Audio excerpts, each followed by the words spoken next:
শ্বশুরি মা তোমায় ডাকছে। বাবা কি ভটকা পচা গন্ধ। কই আমি তো গন্ধ পাচ্ছি না। পুরো 15 দিন হয়ে গেল তুমি স্নান করো না। বাবা গো বাবা, যতদিন না ঠান্ডা যাচ্ছে এই শ্বশুরি স্নান করবে না। ও হ্যাঁ হ্যাঁ, আপনারা বেরিয়ে পড়েছেন তো? হ্যাঁ সাবধানে। কে আসছে বদি? আরে শ্বশুরি তোমাকে পাত্রপক্ষ দেখতে আসছে। তুমি সত্যি বলছো? হ্যাঁ পাত্র তো তোমার ছবি দেখে একদম পাগল।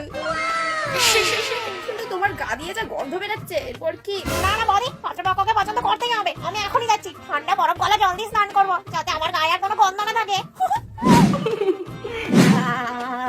ওরে মামারি কি ঠান্ডা রে বাবা, আর কাপড়ি ঠান্ডাতে ঠান্ডা জলে স্নান করতে হলো।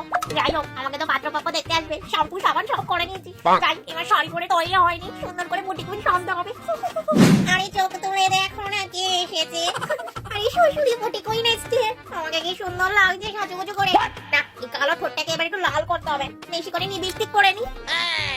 এই তো আমি রেডি তো হয়ে গেছি, এবার মানে পাত্রপক্ষ আসলো বলে। যাই বদিকে গিয়ে জিজ্ঞেস করি পাত্রপক্ষ কোথায় আছে। আরে চোখ তুলে দেখো না কে এসেছে। বদি এভাবে সেজেছো কেন? ও মা, আমাকে পাত্রপক্ষ দেখতে আসবে না? আসলে শ্বশুরি কোনো পাত্রপক্ষ আসছে না।